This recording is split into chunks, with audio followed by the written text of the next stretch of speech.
నేటి పునీతులు పునీత మగ్దల మరియ గారు.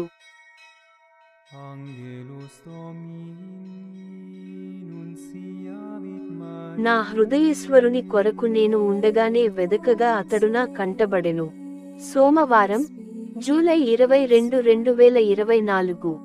మొదటి పఠనం, పరమగీతము 3వ అధ్యాయం, 1-4 వచనాలు.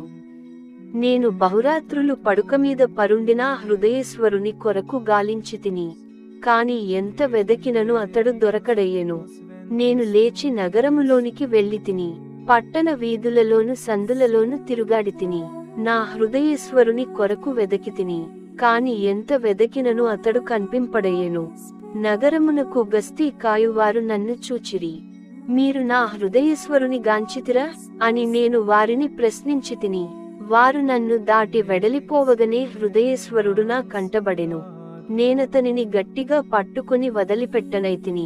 మా తల్లి ఇంటికి అతనిని తోడ్కొని వచ్చితిని. నేను పుట్టిన గదిలోనికి అతనిని తీసుకొని వచ్చితిని. ఇది ప్రభువు వాక్కు.